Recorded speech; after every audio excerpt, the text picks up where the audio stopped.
through all the insights that we're expecting to hear from the FinTech Australia team today. So I just want to say a big thank you both to Rihan and to Tori for joining us. It's 8 p.m. their side of the world. So we are very grateful that they stayed up late and carried on working into the evening to join us today. So welcome to you both. Oh, you're on mute, Rihan. There we go. I did it first. So anyway, thanks, Sarah, and thank you all for also accommodating the change in time. I know we had planned for this was planned for 2 weeks ago, but yeah, I'm glad we could have this call today. So thanks for having me, and Tori as well. We're really grateful for you both being here with us today. And I'm excited because already we've had some good discussions and people have been very impressed that we have FinTech Australia as our member, which has led to a couple of other conversations as a result of you joining us. So even your brand alone has already brought a lot to the Alliance, which is great. And we're really also, I was so excited to meet with Tori and with Brian in person. I had that pleasure a couple of months ago. And you seem to understand who we are, what we're trying to achieve, and actually how important emerging markets are going to be in the next year to 10 years to 20 years. So it's really wonderful for us to start to see our membership expand beyond Africa and Asia and into Australia, and also we've got a few European members now as well. So we're absolutely delighted to work with you and have you on board, and partner with you hopefully for many more projects to come in the future. Thanks, Sarah. Definitely keen to see how things develop, and definitely want to continue supporting and see how we could, be part of this great community. Excellent.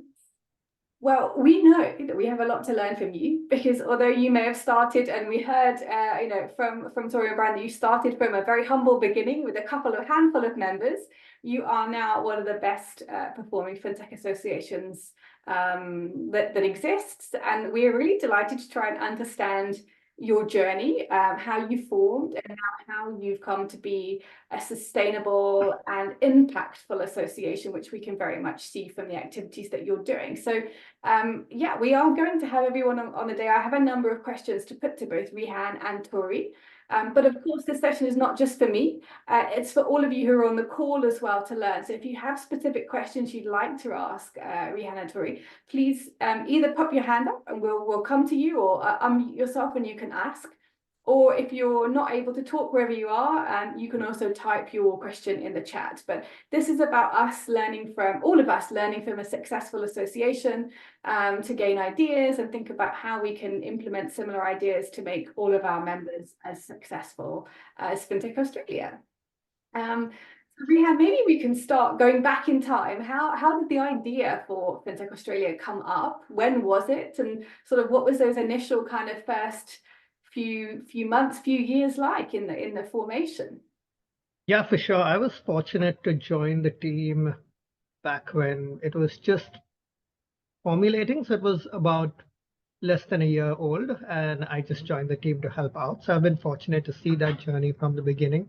It started actually when a group of delegates from Australia traveled to the UK for the first time and met with Innovate Finance.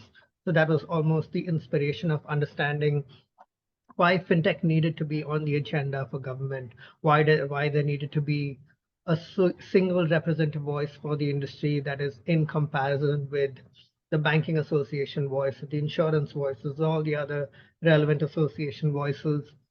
FinTech was extremely important, and the potential for the industry was seen by a few founders who wanted to build that for Australia.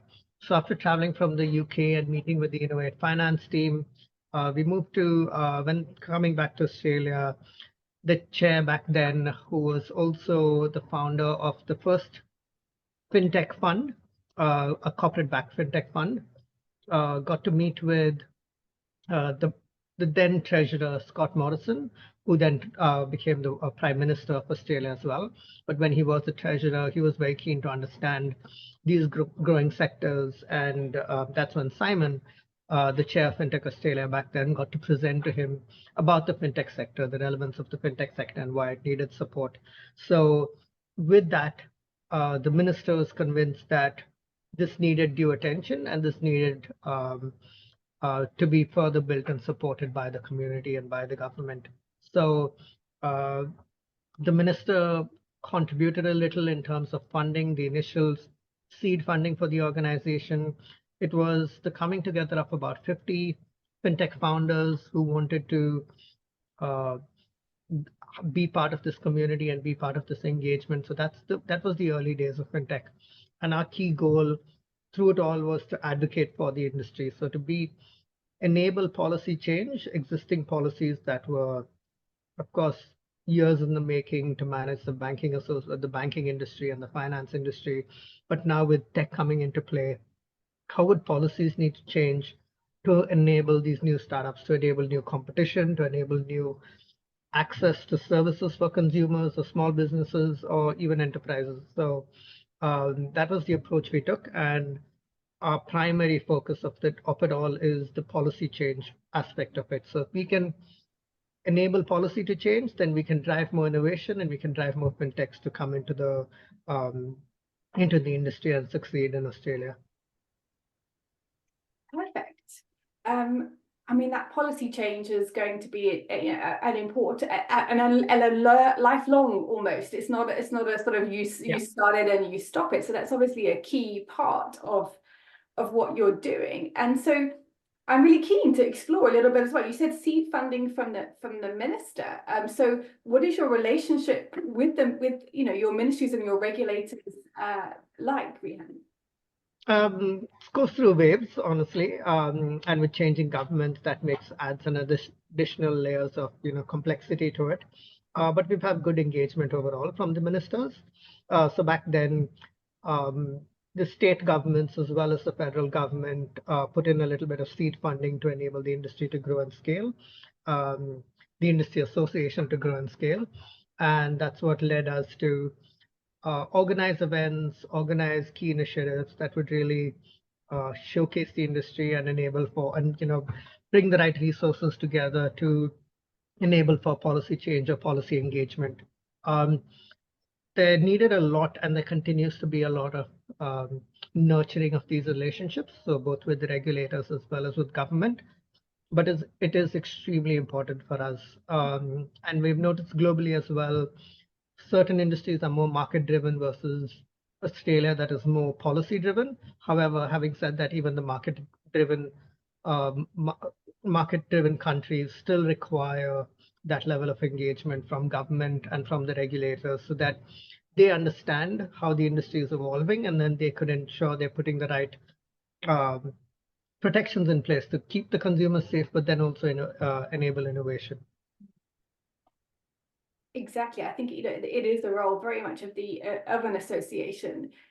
Even if your main focus is perhaps your members and supporting your market grow, the relationship that you have with your regulators will also be a massive impact on whether you can grow that market or not. So advocacy and having that voice is going to be really important, no matter what country, I think, or what kind of association we have. But it is interesting to think, one of the things that we've been doing a lot of research on lately is the different types of activities that associations can do, because actually it's not a one size fits all model. Every kind of association does something slightly differently. So what would you say are your kind of key activities and deliverables to your members and to your market? That's a great question, and it also is, I would say, continues to evolve in some ways based on the key requirements in the industry. So some of our top key initiatives, and Tori can share a lot more on this as well, is our conference and our awards and recognition events. So we have one flagship conference, which of course we've been promoting as well. That's on the 18th of September. That's an annual conference where we bring together everyone from the industry, and that almost becomes the starting and end point for bringing together all the voices and all the stakeholders into that one space to learn more about the industry and share more about the learnings from the industry. So we have fintechs, we have government, we have regulators, we have banks, financial institutes, something popped up, financial institutes, um, investors, accelerators, everyone in the industry that could really help support the industry. So, and also international fintechs that want to learn about Australia. So they're all there in Australia to learn about the industry and participate in that conversation. So that becomes a key point for us to almost evaluate how the year has been, what has worked, what hasn't worked, get those insights. And that takes us through the rest of the year for new conversations on policy change or new insights that we could gain from the conversations. Uh, the second event is awards and recognition event that has become hugely successful for us. While it may seem like it's just an awards night and just people, talking about a few successful fintechs, the impact of it is a lot more than that, not just for the fintechs, but then their ability to showcase the success of the industry on a global scale is extremely important and has added so much value for a lot of the fintechs, both as finalists as well as winners. So that's been hugely successful for us, and we want to continue to run these kind of events. But apart from that, we have smaller initiatives and events as well. We host a lot of roundtables with the regulators or roundtables on specific conversations where we bring 15 to 20 people in the room to have specific conversations on a particular area of interest. AI, of course, is one of those examples right now, but then it goes across the board. Then we have specific events around open banking and consumer data right, which is and open banking is becoming a global conversation and trend right now. So we organize events around that. Um, we take delegations to Canberra, the capital city of Australia, so that they can meet with ministers and meet with the key senators and ministers and decision makers in government to share their insights and learnings. We do a whole range and host of events.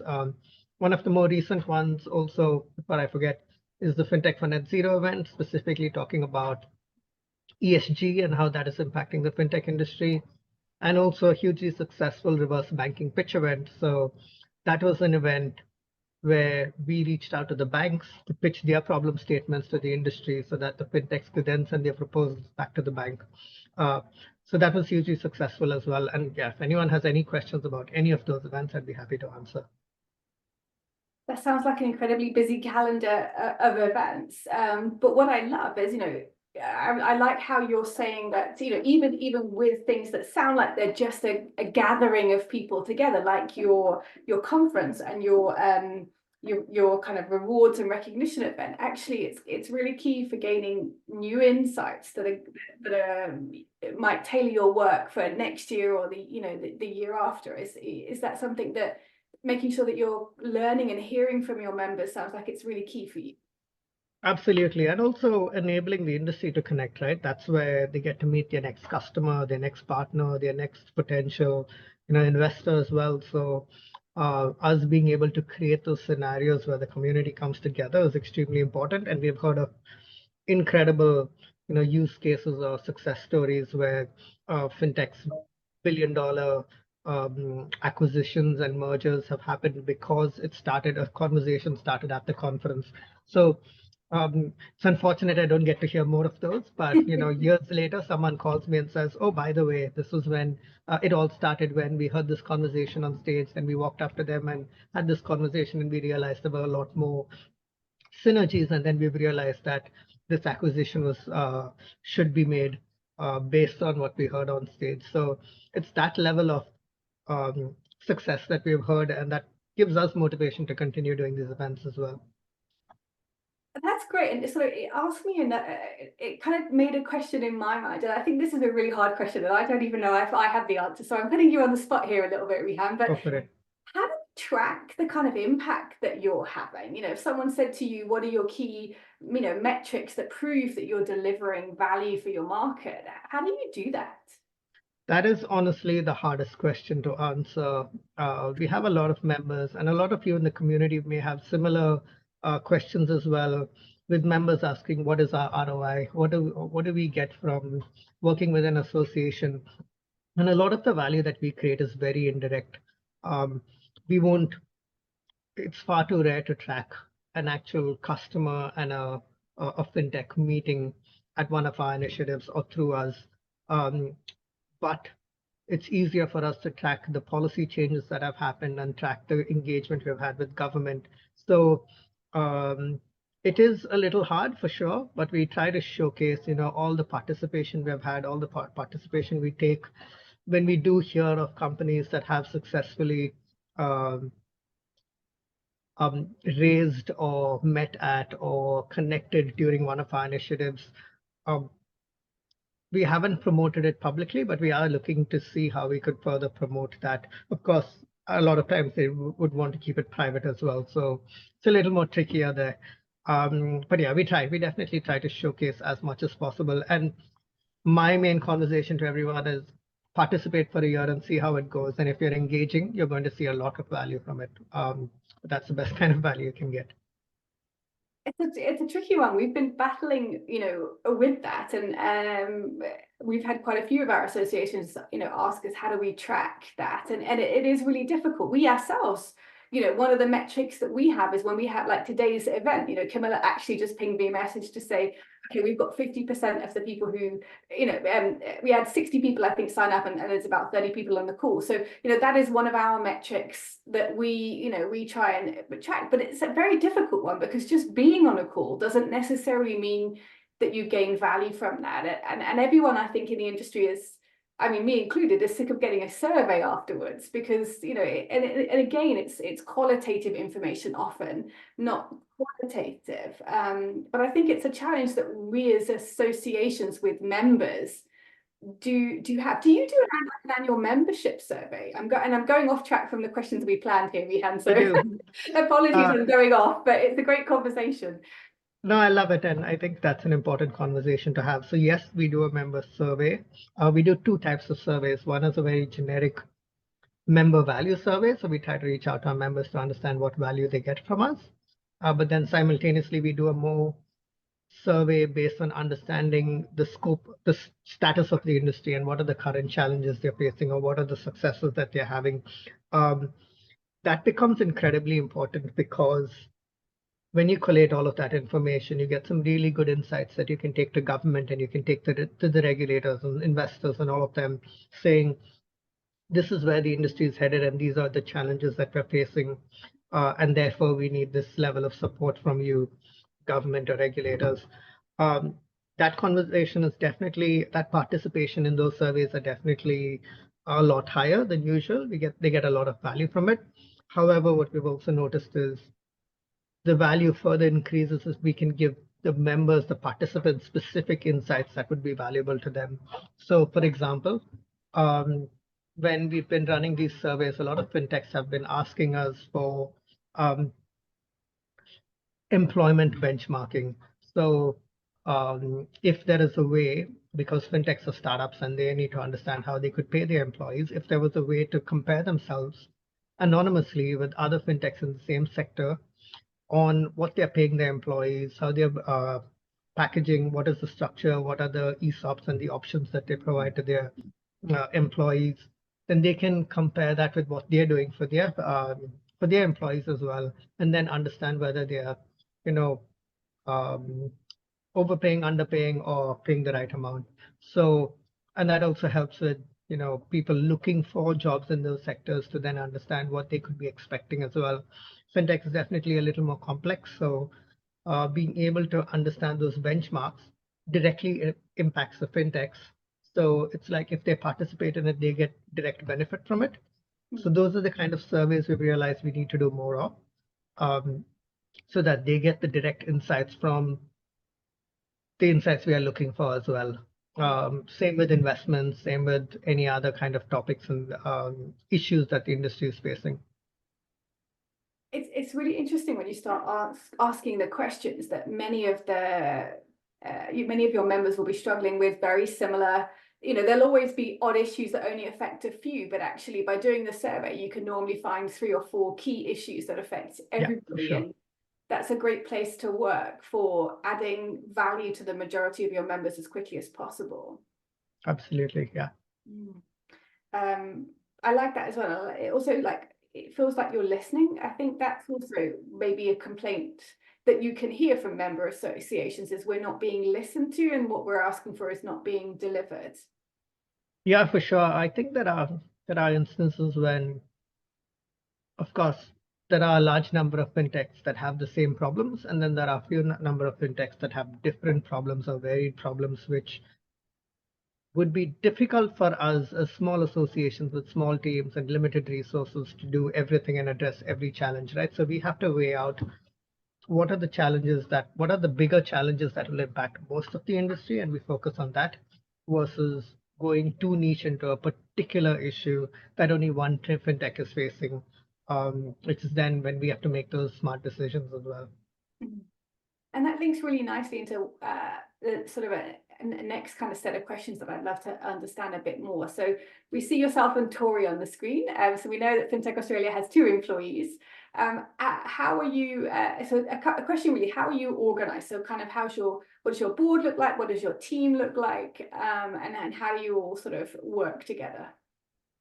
We've had, when we started off, we had about 4 employees. We went down to 3, and now we're at 8, I think, 8 full-time employees and 2 part-time, or 7 full-time employees and 2 part-time. So, yeah, we have a really good team right now. I think we're well positioned to really do a lot for the industry. Um, we have about 9 on our board right now, 9 members on our board. We made a conscious decision when the organization was started itself to only have fintech members be on our board, so they should be fintechs themselves. Need not be the founder, but at least be in a leadership position when they take a board role. So that way, we're really representing the industry. There are certain associations that I know of that also have other industry service providers as part of their board, and that makes things slightly complicated. Of course, that can be navigated as well, but from our experience, it makes it slightly complicated because uh, sometimes the interests aren't aligned with what the industry's interests are. So I think we are fortunate that way to have the fintechs themselves on our board, which is really helpful, and investors as well who specifically invest into fintech, so they understand the challenges of their industry. Yeah, it's a tricky thing when putting the composition of your board together because there's lots of different models and ways of doing it. But as a member association, I think it's key that we as the Alliance, 5 of our 9 seats are member based. One is with me, and the other are advisors external. But we very much wanted to make sure that the majority of the seats for any vote would always ever be in the hands of members, given that actually that's who we're trying to add value to in the first Exactly. place. Yeah, sure. So I can see that happening on your board as well. Yeah, and we are not for profit based, right? So there is a vote every year to vote for board members. Board members are limited to 2 years per term. So every 2 years they have to reapply for a board position, or they roll off and another person takes over and needs to be voted in. So it does enable for people who have really engaged and done well for the industry to get that board position or apply for that board position and then be voted in. So that really ensures you're getting the right quality of people as well. Mm.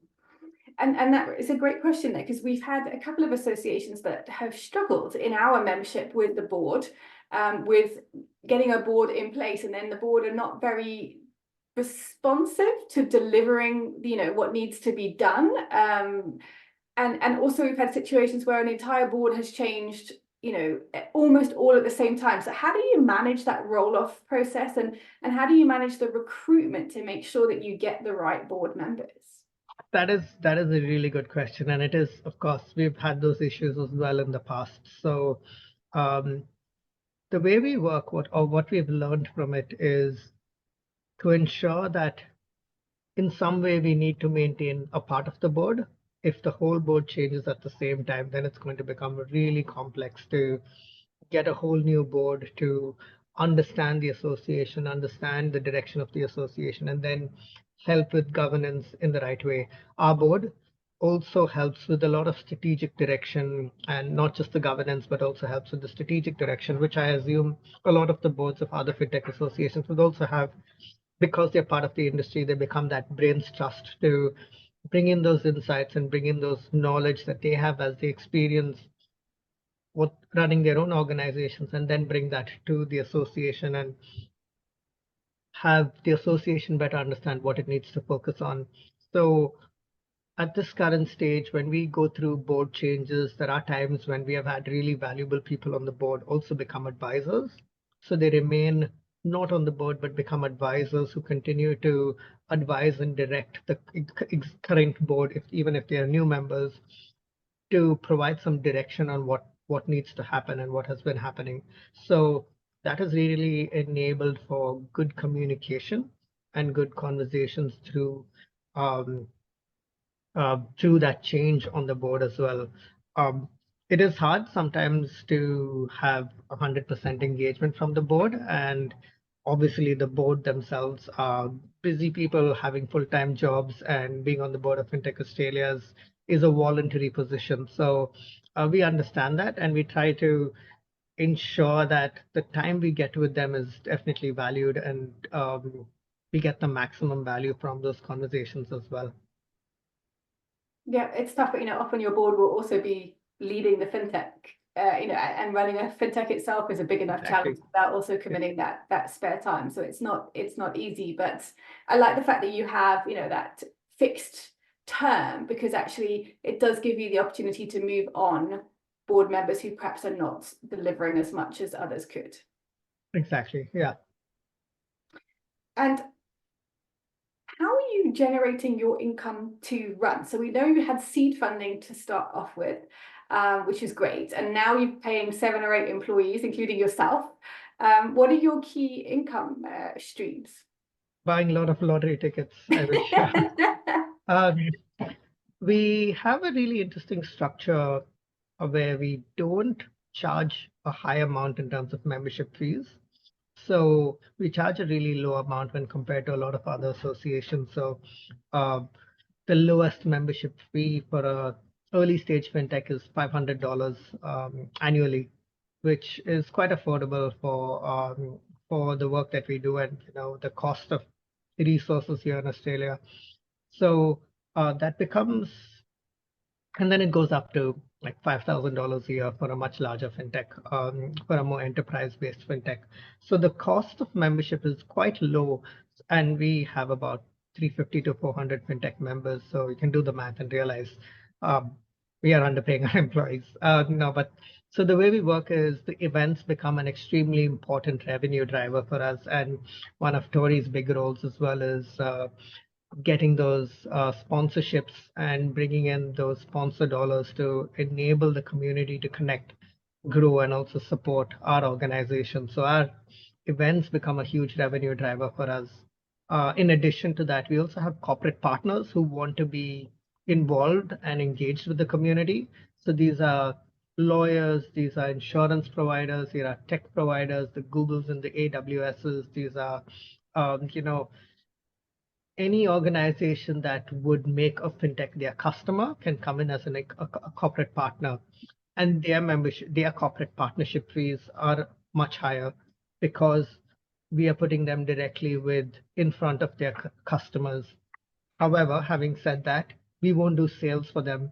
So if they come to us as a corporate partner, it's them signaling to the industry that they're here to support and provide support to the industry and not sell to the industry. So we draw that clear definition there to ensure that the larger corporates don't come in, and we've also priced it accordingly. They don't come in knowing that we will connect them with 10 customers, and those 10 customers will sign $1 million deals with them and everything is perfect, right? We want to ensure that they are positioned as supporters for the industry and are here to support and connect and help and engage with the industry.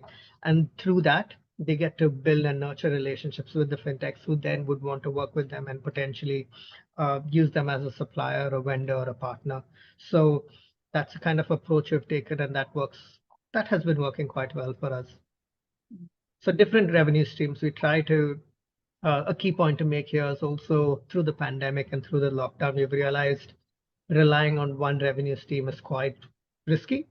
So that's why we really um, spread that revenue streams between corporate partners, memberships, as well as events. And we continue to look for different ways we can continue to raise value as well as dollars for the association. So something as simple as newsletters, doing more regular newsletters and giving insights and providing insights to the industry could then enable newsletter sponsorships. It's a smaller value item for us, but it's definitely something that a lot of fintechs see value in. So those are the little things we do to really engage with the community. And I guess having that diversity of things that people can sponsor, I mean, it's a small amount for smaller fintechs, and larger amounts, so people can actually find something that is affordable for them to be able to sponsor.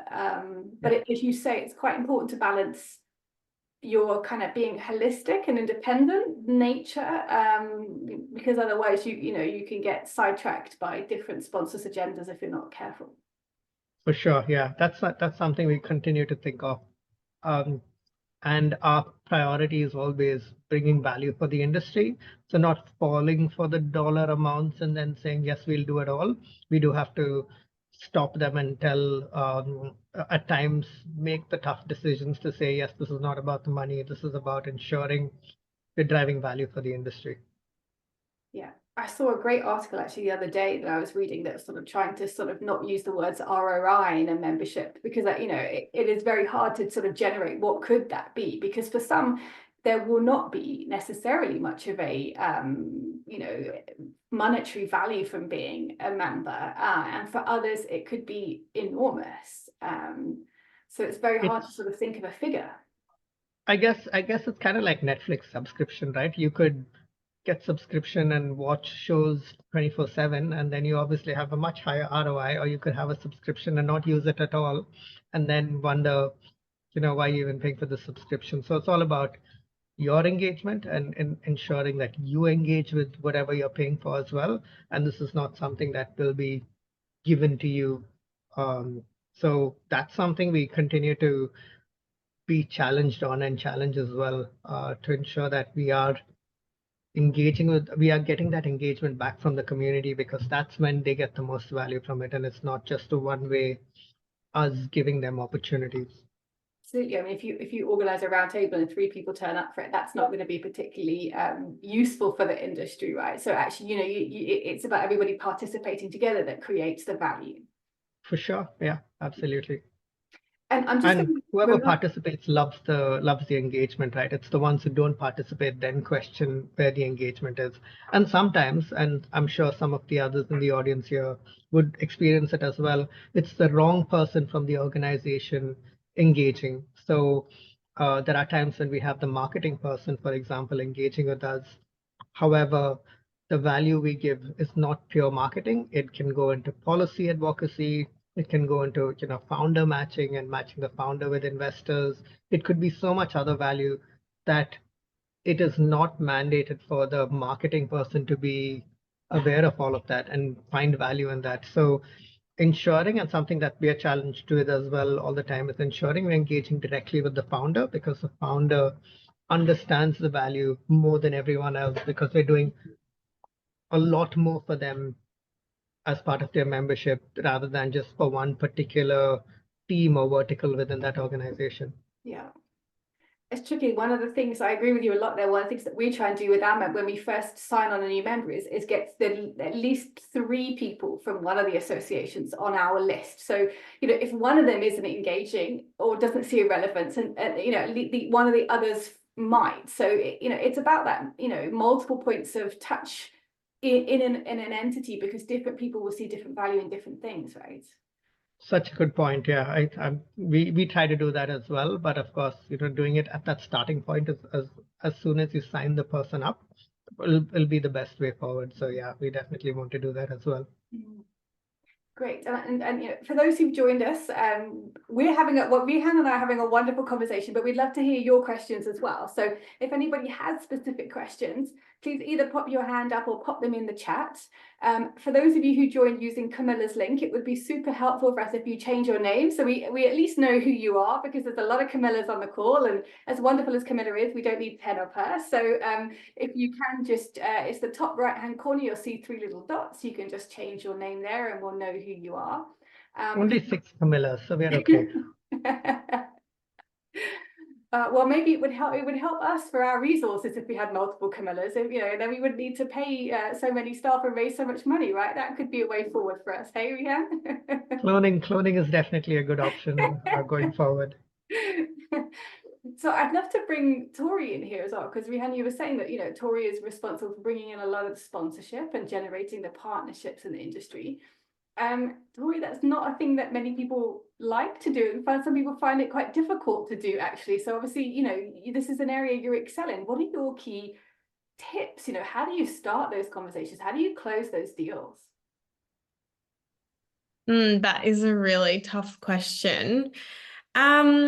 I suppose it's back to Rehan's point about demonstrating the value that it can bring. Although we cannot measure ROI, for example, we can sort of anecdotally share some statistics or some value that's been found. We can use phrases like this event grows year on year, or we have even more C-suite attendees or managers or more senior profiles. Even though we can't give true hard numbers, we can sort of give anecdotes to how the events are improving and how they're giving value back as well.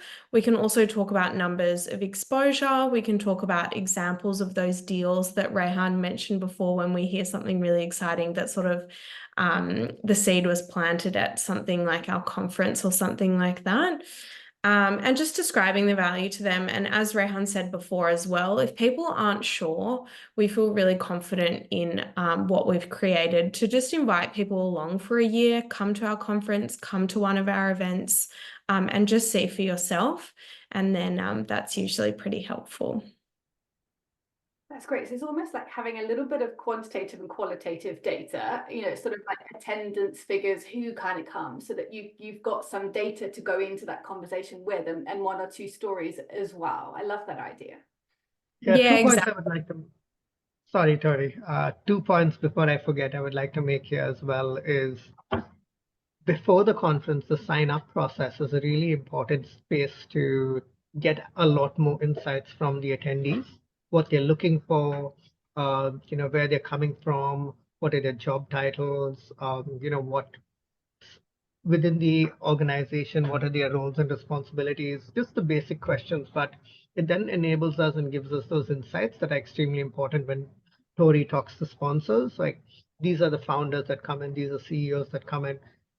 And post the event, we do run a short survey, but a really quick survey. And basically, it's just the NPS score, right? It's just understanding, would you attend this event next year? Would you recommend this event to another person? That helps us understand how much value it is. And it's always at 95%, which is really motivating and encouraging for us also as well to know what we're doing is right and what we're working on is the right direction for the industry. So that's how we continue to work and evolve. And there's always learning, constant learning and feedback that we take from the industry, which helps as well. No, I love that. If everybody says they want to come to the conference to learn more about cybersecurity, finding a sponsor in the cybersecurity field then becomes really easy, right? You're sort of saying, oh, loads of people want to hear about this. So, sponsor us, come have a slot and, or stand or whatever, and it becomes an easy sell at that stage. For sure, yeah.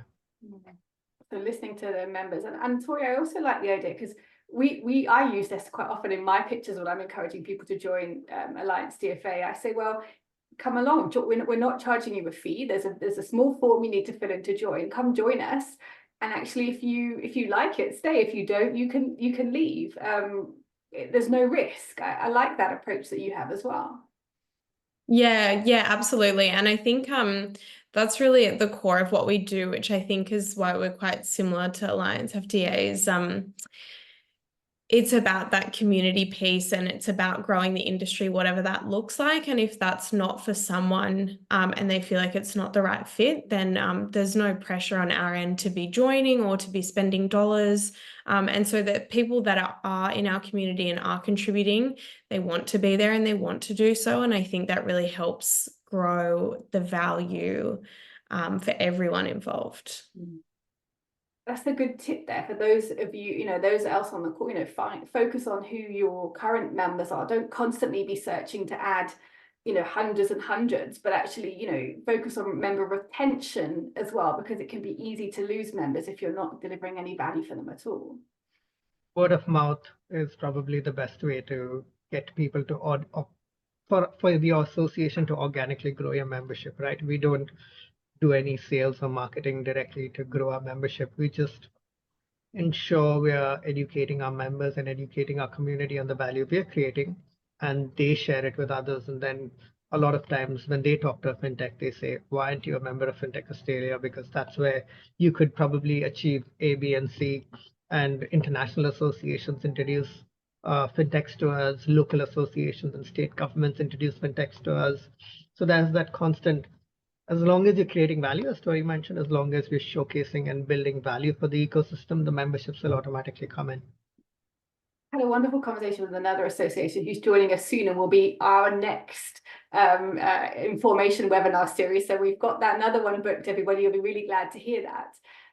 But she said to me, and I resonated with this completely, there are two key things that stop associations from working well. The first is egos. And the second is not delivering value proposition for your members. Does that resonate with you, Riha? For sure, yeah.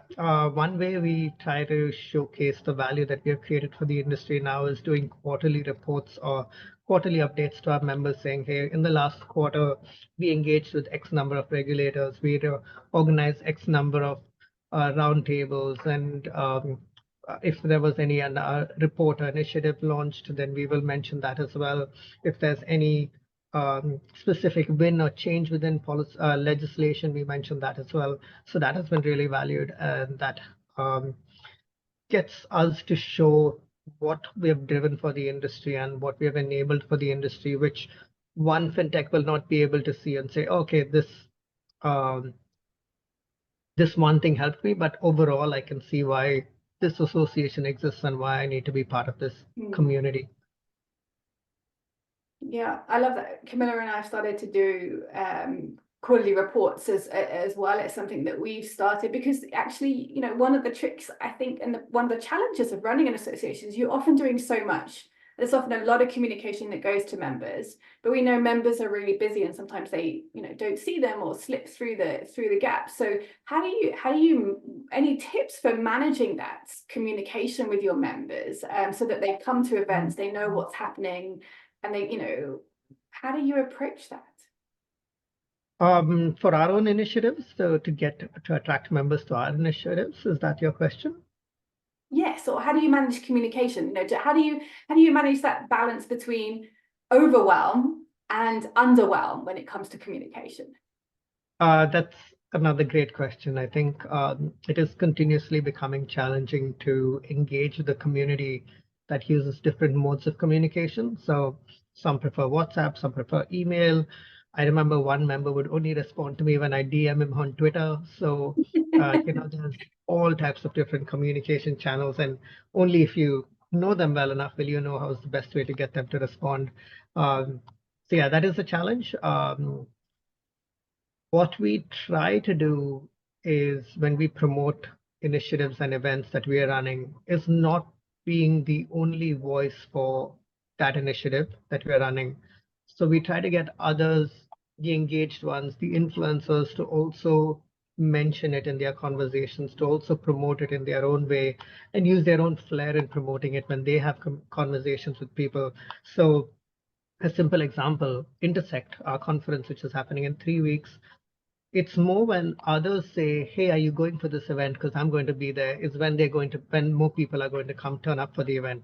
If it's just us saying, hey, come for our event, it's the best event ever, no one's going to believe me, right? So getting the community and getting influencers and getting key people to not just promote saying, hey, I'm going to speak at this event and therefore, come listen to me speak, because your audience can listen to you speak in 10 other different ways.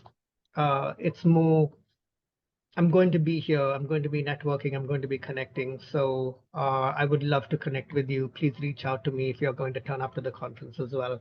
And just something simple as that gets that spread a lot faster. And we are fortunate that LinkedIn has become a platform now where a lot of people engage for work and official work conversations. So it becomes an easy way for us to really promote. I'm not saying easy, but definitely a more efficient way for us to promote the work that we're doing. It's less so, of course, it requires us to promote, but then it also requires our community to continue to further amplify and promote it as well. And there's something different, isn't there, about, if you've always wanted to understand what a particular community, a fintech is doing, or even meet the regulator, but you may not have had those opportunities to meet them, being able to respond to, I'm going to be at that event too, it'll be great to meet you. Can we have, coffee or something like that? It is a very informal way of using, network and creating those opportunities that encourage people to come. I really like that approach, that it's not always just about the speaking, but it's also about the networking that comes as well. Absolutely, yeah.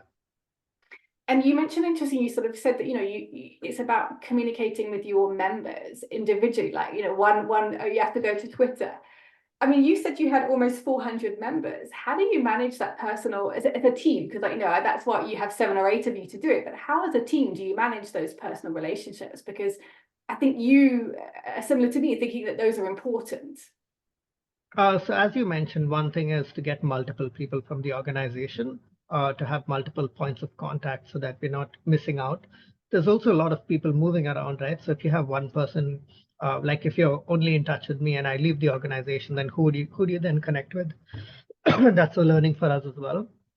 As we continue to, engage with the member base, we try to ensure we have as many members as possible from an organization. So they're all on our database and we can send information to all of them.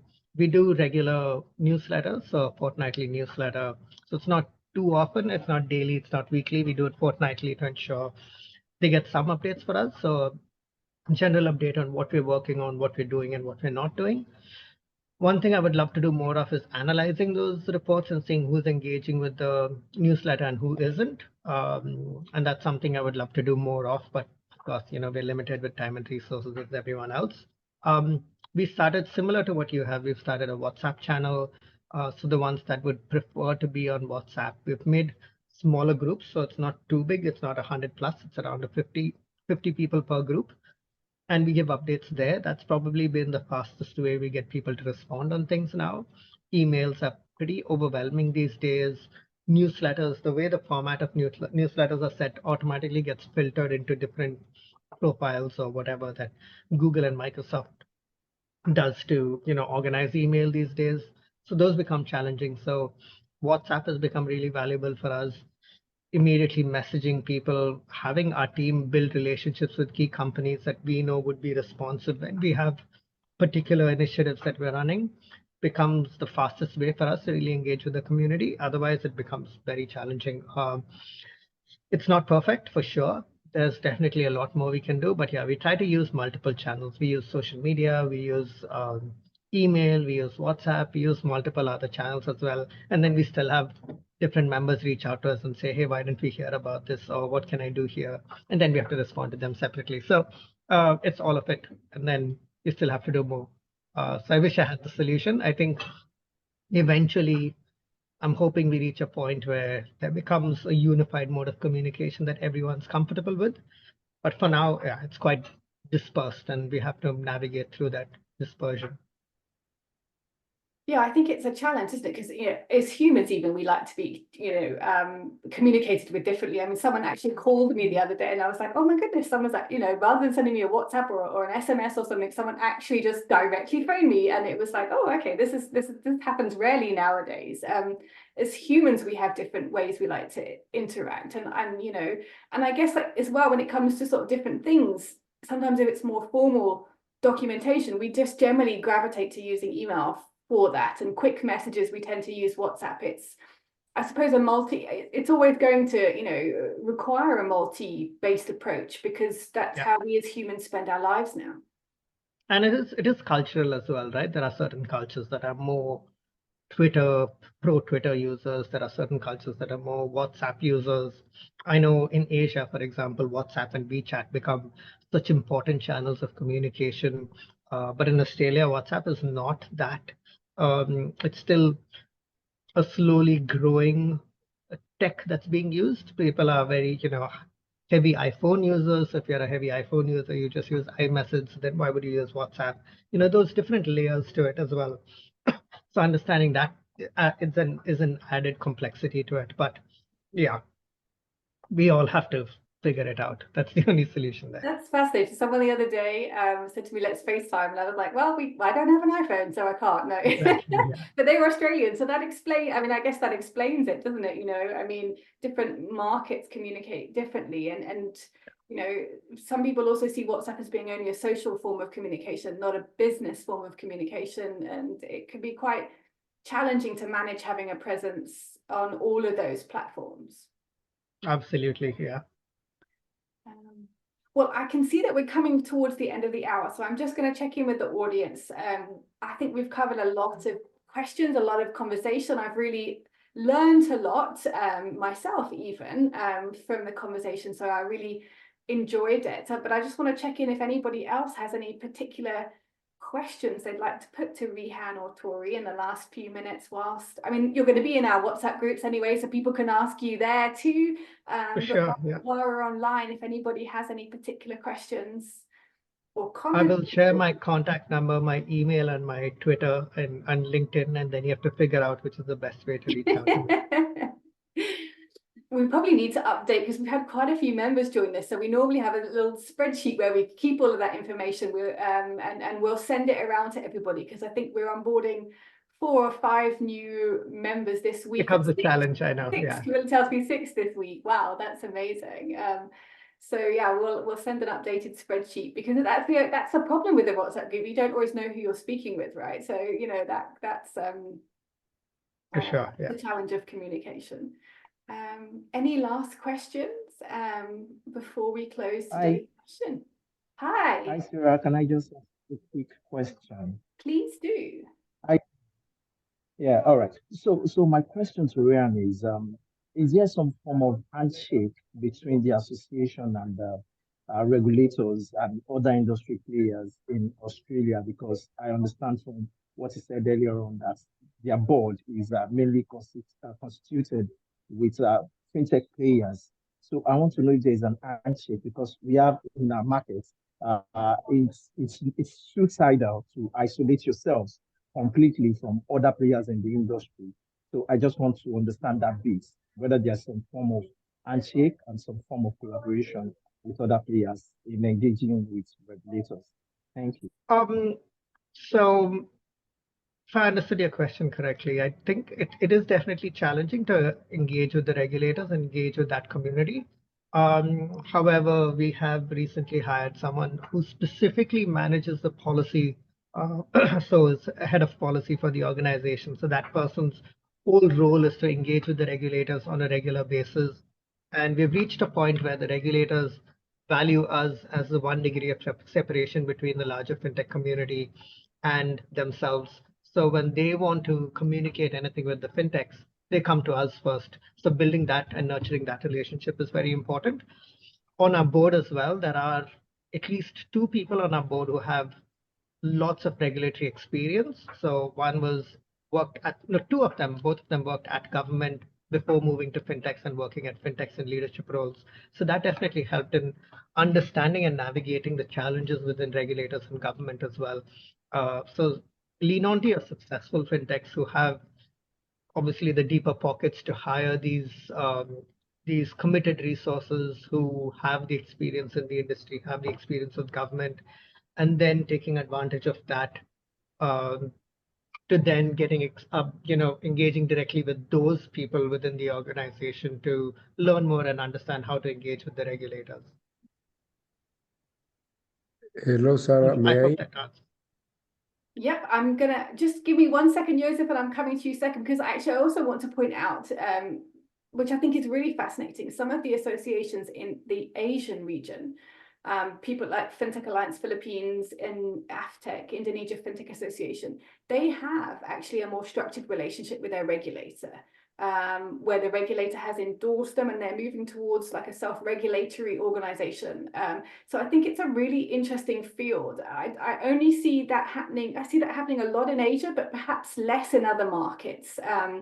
So we're keeping an eye on what's happening there and trying to learn from them. So Damilari, I think we've got previous sessions that feature FinTech Alliance Philippines. So have a look at that one as well. Camilla can send you the link, but it's the relationship with the regulator, I think, depends on regionally and whether those what the regulator is comfortable in having with you very much as well. For sure, yeah. It's each market is very different. So being able to understand the kind of relationship the regulators are looking for from the association and from the fintechs is extremely important. Yep. Joseph, your question. Okay, thank you, Sarah, for arranging this session. It's very insightful. I want to thank FinTech Australia too. My question is mainly on the onboarding of the members. Definitely at the beginning of the FinTech Association establishment, there might be a challenge. Then after, it will be good, continue good, but maintaining the previous member and adding the new is also challenging. How do you evaluate this from this point of view, the association, how it's continuing, how you measure it? Thank you. That's a great question, Joseph, and that's something we think about as well a lot. So firstly, the onboarding call is extremely important for us because that's when we get to educate the member about everything that we do that they may not have known of as well. So they might join as a member for one particular reason, but then we have to reiterate everything else that we do. So that's point number one. Point number two is getting a large number of people to join that, to join the community and ensure there are more people within the team being part of that conversation. So if, for example, a marketing person joins as a member, we want to ensure that we have the founder's contact. We want to ensure we have the policy head's contact. We want to ensure there are multiple subgroups that we could create under these as well, so that the founders are only part of the founder community, the policy groups are part of particular policy conversations, and that really helps as well. And one thing that we have started more recently is weekly team calls. So just the team evaluating our members. So we do that every week where we evaluate the 10 fintechs as part of our membership and look through who are the most engaged, almost creating like a little mini scorecard on who's engaged versus who's less engaged with us. And then reaching out to the ones that are less engaged because they are probably missing out on a lot of the things that we're doing. So being able to have that ongoing communication, and then we drop them emails or we reach out to them. If we don't get a response, we try to reach out to them in other forms as well, or find other people within the organization who want to respond. So that it is a lot of work. It does take a lot of time and resources, but it adds significant value for how we engage with our members. So it's all an extremely part of the work that we do, so that we are communicating and involving the members and have them understand the work that we do. And it's less so only 1 year later when we ask them to renew, and that's when they say, oh, you're reaching out to me now because you're looking to renew. So it's ensuring that we're engaging and enabling those conversations. It is a difficult one. I'm not saying this is the best solution, but this is what we have come up with until now after working in for 9 years in the association. So who knows, I might have a better solution next year. Thanks for the question, Joseph, and thanks for the answer, Thank you. Rihan. I think it's really a good question actually, because onboarding is really key. That's when people are enthusiastic is at that very beginning. So trying to catch them at that stage. But also, like you say, I like the idea is, the only communication that they feel like they receive is an invoice to pay for their membership fees. They're not going to keep paying that. So how do you identify those who perhaps are at risk of leaving because they're not engaging, and do something to try and change that before it's too late? A lot of time and effort, energy clearly going in there, but it's really really interesting to see that that's how you're doing. And if we have time, I know we're running a little over, but we also had one question from Jeremy that I think is great that I just quickly want to get to. Sure. He has asked, for a relatively young association, when is the right time to start venturing into conferences? Oh, that's a good question. I would suggest, depends obviously on the resources you have and the time you have to commit, right? You can always start small and scale depending on what you want to do, and find those key players who are willing to support and contribute to your growth and the growth of the industry. So whether that's government, whether that's a key technology partner, whether that's a key, supporting service partner, or even whether that's a key fintech that wants to give back to the community and help grow the community.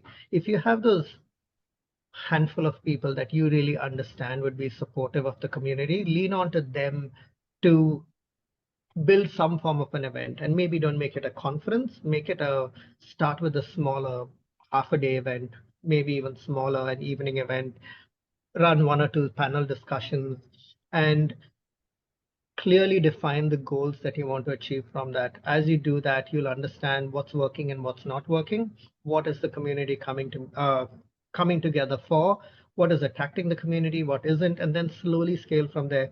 I don't think, none of us are startups ourselves. We don't have VC funding. We don't have any of those deeper pockets to take chances, right? So everything has to be really well planned and scaled at a pace where you're not burning through cash and then not able to sustain yourself. So everything that we do as well, we start small and then we slowly build and develop from there, rather than directly going and doing the big event and then burning all your money and then not being able to um, succeed. But having said that, if you have good enough number of corporate partners and good enough number of people who are willing to support, then you can outsource a lot of your work and make a much bigger event if you have the right support. But then you can automatically evaluate how big your event is based on the support you get as well.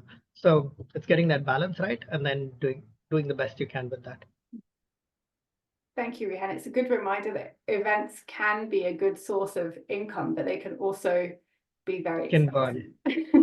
Exactly. Yeah. And if you can get your sponsors on board and know what they're willing to contribute and design your event in a way that uses that funding so that the event possibly breaks even in the first year, not necessarily making money from it, but actually just establishing yourself, your brand, your event in the market. Kind of a break-even position is probably a good first year target, and then income revenue growth from there. For sure, that's exactly what I wanted to mention as well. So yes, breaking even is the most important. If you can break even and run an event, and obviously it's easy to estimate the costs because you have the venue, food and beverages are probably the most important part. So if you can break even on those 2 costs and then charge a minimal amount in terms of attendance to the event, then you can estimate how much people are willing to pay to attend the event. And whether you want to make it free, that's another different conversation as well. But then playing with those different the variables to ensure you can break even is extremely important in the first round, and then go from there. And then you can grow and scale from there. And I think it's interesting to see different markets. You can get away with charging different fees to attend things. For some, it will really put people off. So in that case, maybe you lean more heavily on a sponsor to help you rather than having an attendance fee. But yeah, it can vary depending on where you are. So finding the right model and approaching it like a business, like you would your fintech or your, wherever it is that you're working, actually remembering at the end of the day, most associations are non-profit, but we still have to run with a business mind to be able to meet the values of our customers, which are our members, and break even at least by the end of the year, if not keep a little bit aside to help us to get through emergencies, because COVID was one where we needed those extra funds to keep us running through those difficult times. So absolutely, yeah. Well, we've run over a few minutes, but Rehan, thank you so much. Tori, thank you so much. I've had a wonderful hour with you. I can see a lot of people saying that, great learning. Thank you very much in the comments, which we'll take as our monitoring and evaluation to say this was a useful member value proposition for delivering this time. I hope so. Thank you very much. We'll put a recording available for those who did miss out so that others can catch up. And the next one will be organised in October. So we hopefully will see you all again at that webinar. But there's a plug as well, cloud computing report that came out on Friday, and there's a webinar running for that in September. So if cloud computing is something that interests you or your members, please do sign up for that webinar, which we'll keep sharing with you over social media and via our newsletters as well. Thanks, Sarah. Thanks so Thank you much, so much. everybody. Have a good Take care. evening. Bye-bye.